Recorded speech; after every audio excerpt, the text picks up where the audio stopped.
মা বলেছেন যে এরকম ফণীর পরমায়ু মাত্র ৩৯ বছর ৯ মাস। বাস্তবিক ফণীন্দ্র কুমার মালাকার ৭৯ বছর ৯ মাস ২৭ দিনের মাথায় দেহত্যাগ করেন। তখন ঠাকুর বলছেন এক সময় যে অতীত তো জানোই, বর্তমানও দেখতাছ, ভবিষ্যৎ জানানোর দরকার কি? তখন বলছে ভবিষ্যৎ অত্যন্ত দুঃখের আকর হইব। শ্রী শ্রী রাম ঠাকুরের আরও কিছু ঘটনা নিয়ে আজকে আমাদের সাথে আরও একবার আছেন আমাদের দাদা শ্রী রামনারায়ণ বাবু।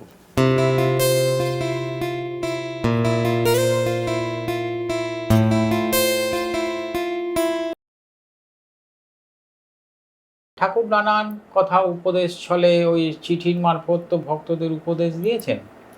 সেখানে ভারী সুন্দর সুন্দর কথা আছে ঠাকুরের। যেমন ওই যে বললাম, অসহায় না হইলে সহায় হয় না, ঠাকুরের কথা।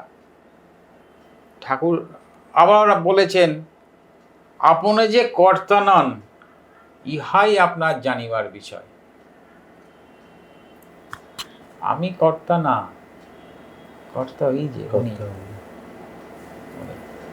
উনি চালাচ্ছেন, আমি চলছি। উনি যেদিন চাইবেন না, সেদিন আমার আর চলার ক্ষমতা থাকবে না। চিঠিতে উনি বলেছেন, লিখছেন যে আপনি কর্তা নন, ইহাই আপনার একমাত্র জানিবার বিষয়। এইরকম অনেক কথা গুরু সকল ভার বহন করতেছেন, সব সময় গুরুর উপরেই নির্ভর করবেন। মানে কিরকম কথা, যে আমি আপনার চিন্তা আমি করব,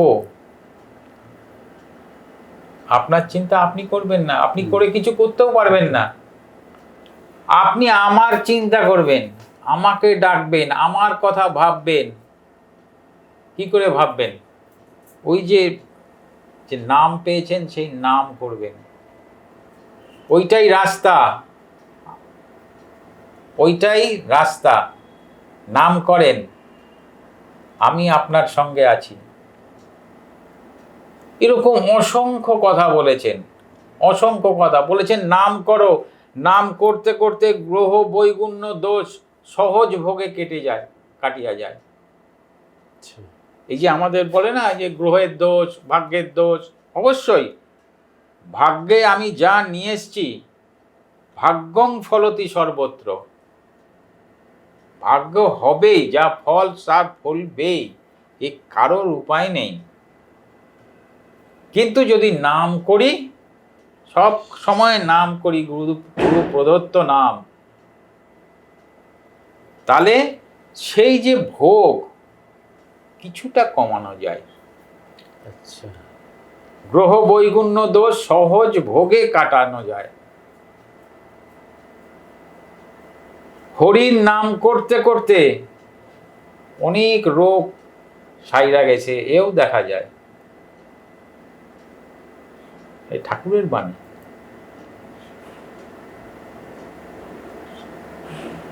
সব ঠাকুরের কথা।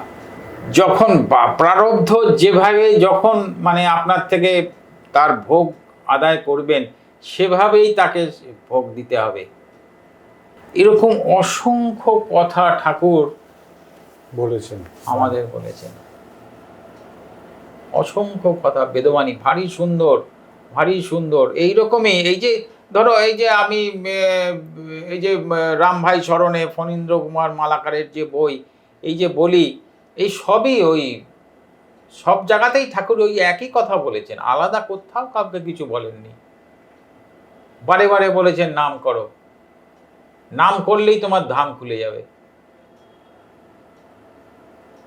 তোমার চিন্তা কি? আমি তো তোমার সঙ্গে আছি।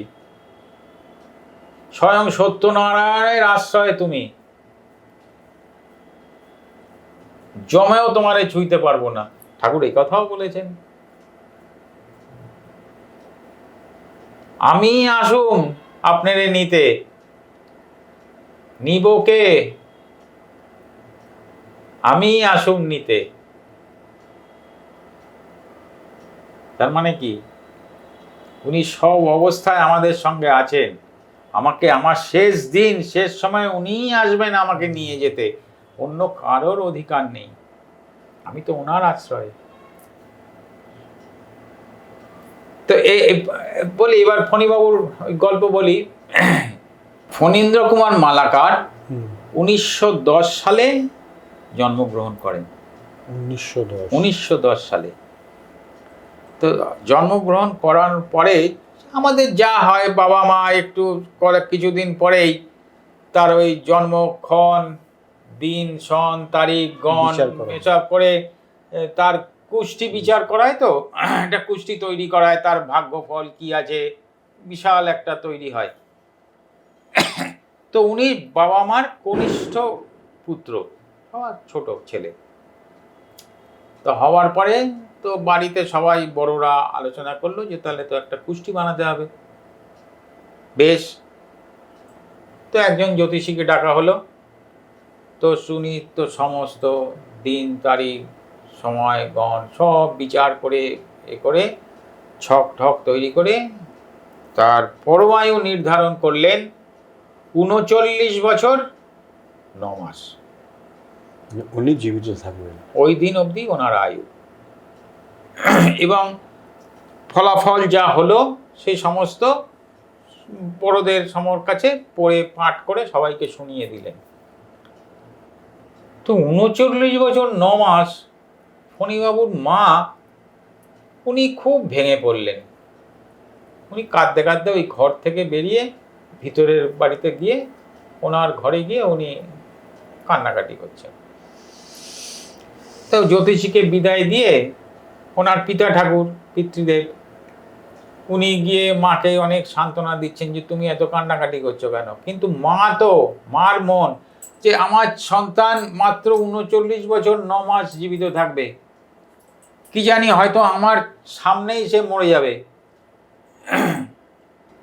মা তো হাহুতাশ করছে, কিছুতেই মাকে মানানো যায় না। অনেক তাকে বোঝানো হলো, মার মন মানছে না। তখন সবাই আবার ওই বাড়ির বড়রা মিলে সবাই ঠিক করলো যে না, আরেকজন খুব বড় ভালো জ্যোতিষী, নামকরা জ্যোতিষী, তাকে দিয়ে আবার বিচার করতে হবে। তো বেশ, চট্টগ্রাম থেকে একজন খুব নামী জ্যোতিষী, তাকে নিয়ে আসা হলো বাড়িতে, নিয়ে তাকে দিয়ে আবার বিচার করা হলো। উনিও সব বিচার করে উনিও সাব্যস্ত করলেন 39 বছর 9 মাসই তার পরমায়ু। উনি আগের জ্যোতিষী যা বললেন ইনিও তাই বললেন। তো ভাগ্যে যা আছে তাই হবে, এটাই ওনার ভাগ্য ফণীবাবুর। তো বাড়ি শুদ্ধ সবাই ওইটাই মেনে নিয়েছে। তো ফণীবাবু এইভাবে ক্রমশ দিন যায়, মাস যায়, বছর যায়, ক্রমশ বড় হচ্ছে। স্কুলে গেছেন, স্কুল থেকে পাশ করে বেরিয়েছেন, কলেজে পড়ছেন। তো এইরকম সময় শ্রী ঠাকুর ওই ফণীবাবুদের ফণীবাবুদের বাড়িতে। তো একদিন ঠাকুর থাকা মানেই ঠাকুরের নানান ভক্ত নানান জায়গা থেকে আসে। তারা নানান ঠাকুরের সঙ্গে আলোচনা কথাবার্তা হয়, উপদেশ ঠাকুরের শোনে, প্রসাদ নেয়, এরকম নিত্যদিন চলছে, আসা যাওয়া। বাড়িতে একদম খুব আনন্দ। ফণীবাবু তখন কলেজে পড়েন। তো একদিন দুপুরের ভোগের পরে ঠাকুর বিশ্রাম নিয়েছেন।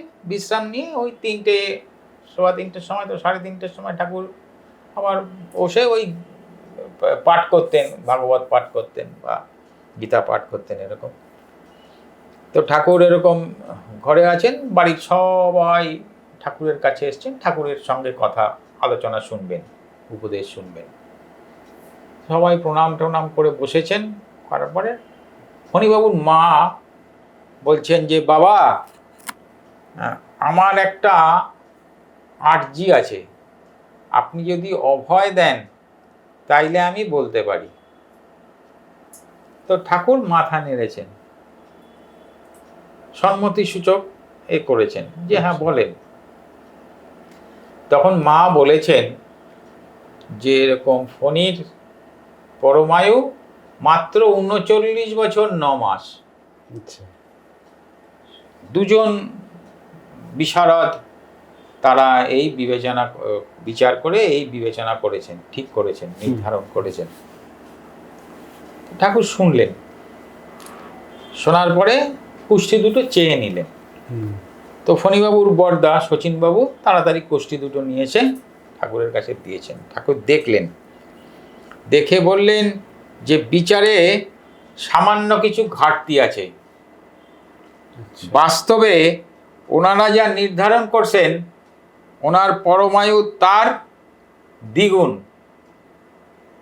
আচ্ছা, 39-এরটা ওটা 80 হয়ে যাবে না? এবার দ্বিগুণ শোনো না। আচ্ছা। বলেই বলছেন যে আমার একটা কাগজ আর একটা কলম দেন, আমি কুষ্টি তৈরি করে দিই। তাড়াতাড়ি বড়দা কাগজ পেন নিয়ে এসছেন, কলম নিয়ে এসছেন। এর মধ্যে ইত্যাবসরে ঠাকুর ওই যে কুষ্টি দুটো ছিঁড়ে ফেলে দিলেন, নিজে নিজেই ছিঁড়ে ফেলে দিলেন। দিয়ে এবার নিজে বসে নানান ছক কেটে কোটে গণনা করে অঙ্ক করে উনি পরমায়ু নির্ধারণ করলেন ৭৯ বছর ১০ মাস। ৩৯ বছর ৯ মাস ছিল, সেইটা বেড়ে হলো ৭৯ বছর ১০ মাস। বাস্তবিক ফণীন্দ্র কুমার মালাকার ৭৯ বছর ৯ মাস ২৭ দিনের মাথায় দেহত্যাগ করেন। এই ভগবানের তৈরি, না কোনো উনি জ্যোতিষ, না কোনো কিছু, ভগবানের না। ঠাকুর বহু ভক্তের এই কুষ্টি বিচার করেছেন। হ্যাঁ, উনি কুষ্টি বিচার করেছেন।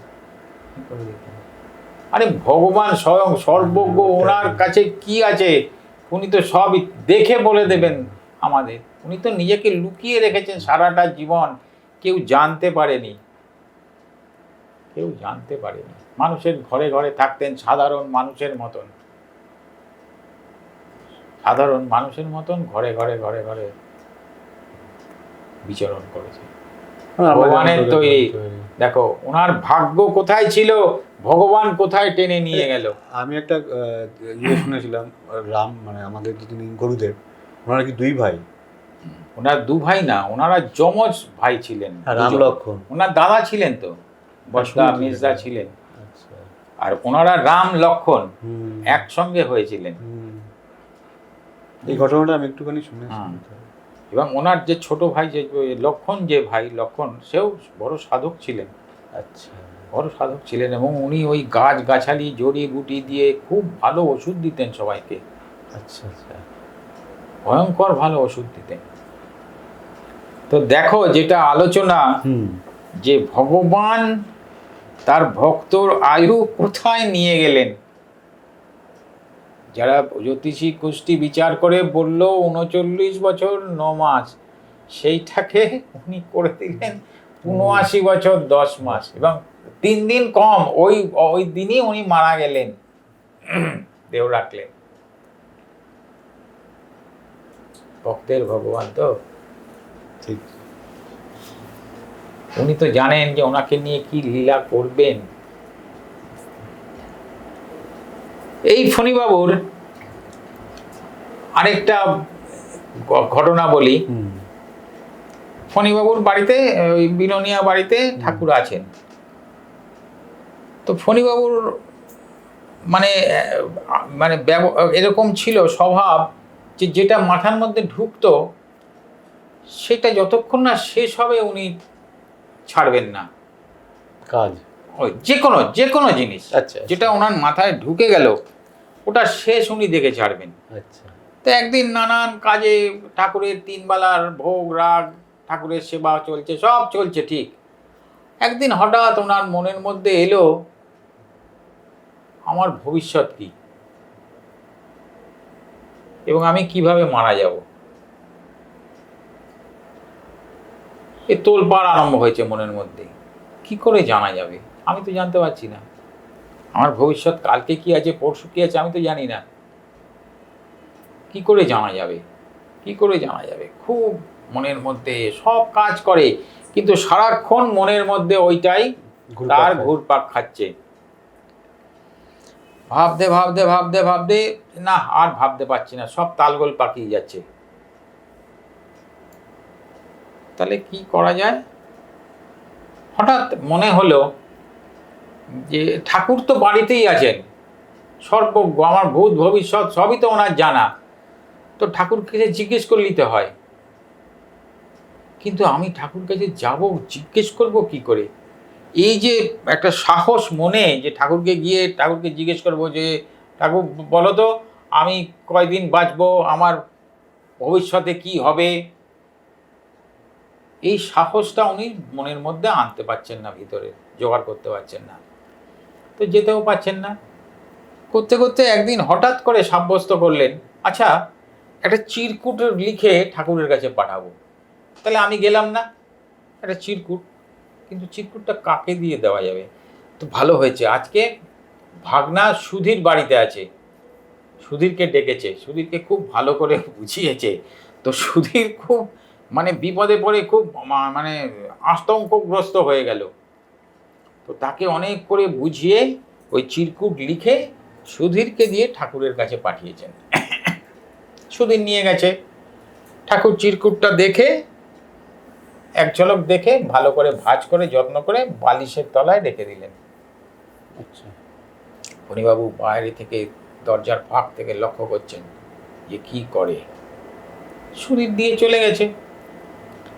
এবার নানান কাজের অছিলায় উনি ঘরে ঢুকছেন, এটা ওটা করছেন, বেরিয়ে যাচ্ছেন, যদি ঠাকুর কিছু বলেন।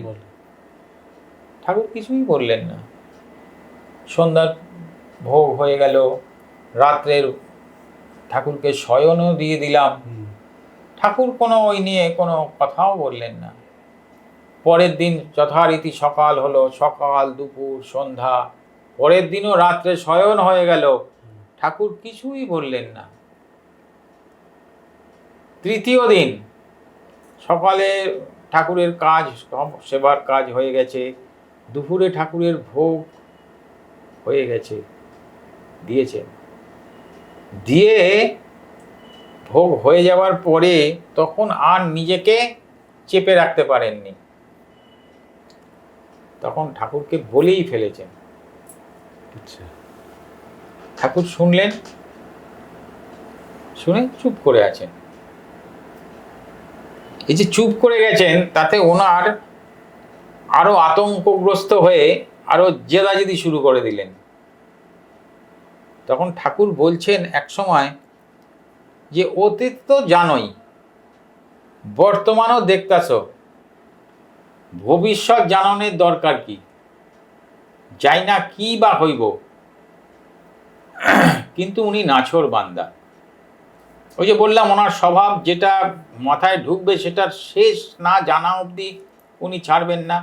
উনি এবার পিড়াপিড়ি জোড়াজুড়ি ঠাকুরের সঙ্গে আরম্ভ করেছেন। ঠাকুর বলবেন না, আর উনি ঠাকুরকে জিজ্ঞেস করেই চলেছেন, বলতেই হবে। তো এক সময় ঠাকুর খুব উত্তেজিত হয়ে, খুব রাগান্বিত হয়ে উগ্রমূর্তি ধরে তখন বলছে, ভবিষ্যৎ অত্যন্ত দুঃখের আকর হইব। তোমাগো এই ব্যবসা বাণিজ্য জমিদারি কিচ্ছু থাকবো না, তোমাগো খাওয়াও জুটবো না, গ্রাসাচ্ছাদনও কষ্টকর হয়ে যাইব, তৃণথিকাও তোমরা আরো দিন হইয়া যাইবা।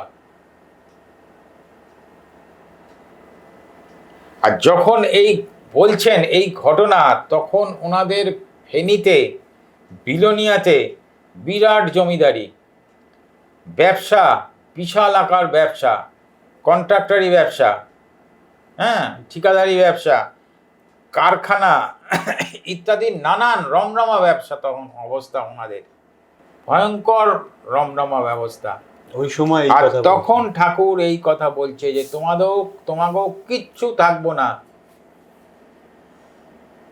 দিনহীন হইয়া যাইবা, তৃণর্থিকাও দিন হইয়া যাইবা তোমরা। তখন কি অবস্থা দাঁড়াবে। এখন যখন ঠাকুর এই কথা বলছেন, ওনার তখন সমস্ত শিরা উপশিরাতে যেন ঠান্ডা স্রোত বইছে। ঠাকুর কি বলছেন? ঠাকুর এ কি বললেন? এ তো ব্রহ্মবাক্য, এ ফলবেই। ঠাকুর এ কি বললেন? ওনার সারা শরীর থরথর থরথর করে কাঁপছে। উনি বুঝতে পারছেন যে এবার আমরা বোধহয় আমার সেন্সলেস হয়ে যাব, আমি চেতনা হারিয়ে যাবে।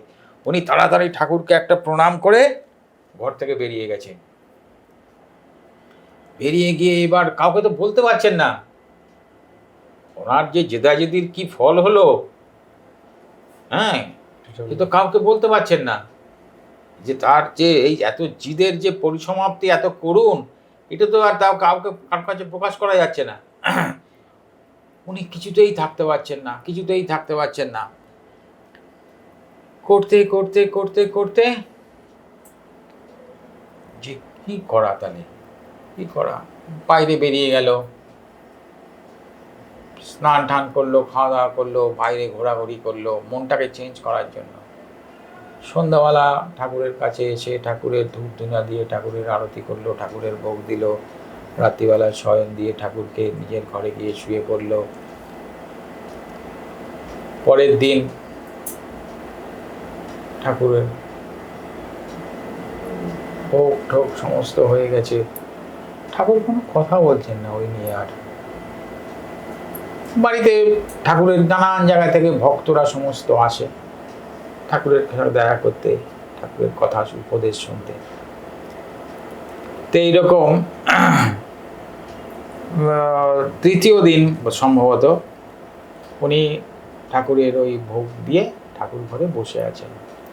তখন ওই জিনিসটা আমি একটু বই দেখে বলবো, ঠাকুরের এই যে ওনার সঙ্গে ওনাকে যে কি কথা বলছেন ঠাকুর, সেইটা আমি এখানে একটু বই দেখে বলি। এই লাইনগুলো একটু যদি মানে ভুলভাল হয় তাহলে এটা ভালো লাগবে না। আমি যথাসময়ে ঠাকুর ঘর ঝাড়ু দিতেছি, এমন সময় ঠাকুর বলিয়া উঠিলেন, ভবিষ্যৎ জানার বাসনা পূর্ণ হইছে।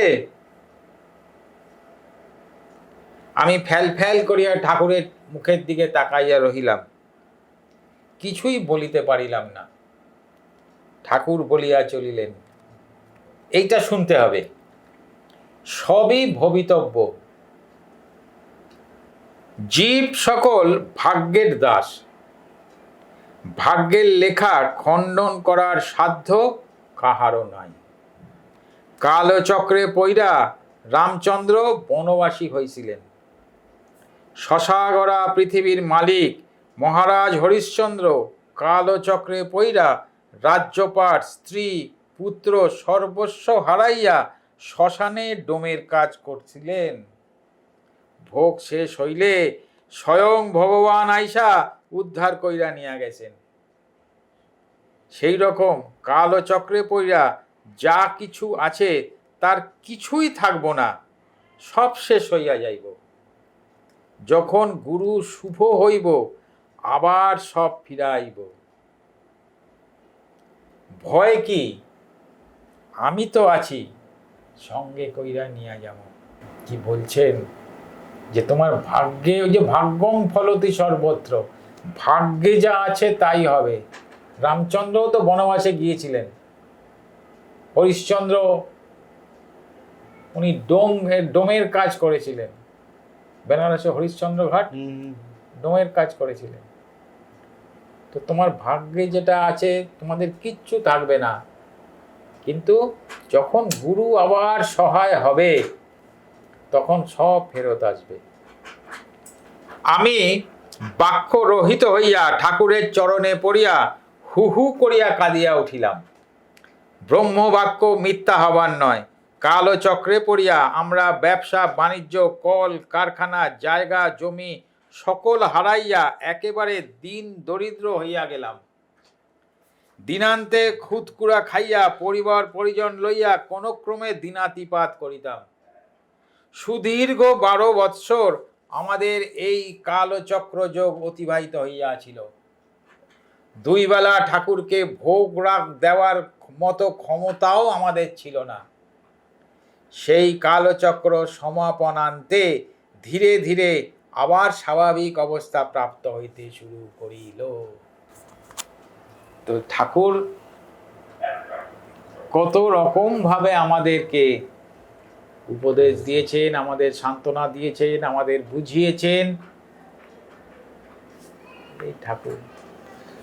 ঠিক আছে, জয়রাম, জয়রাম। অনেক বললাম, অনেক বলেছেন। অনেক বললাম। আর সবার ভালো লাগলেই আমার আনন্দ। এই ঠাকুরের আলোচনা, ঠাকুরের কথা বললাম।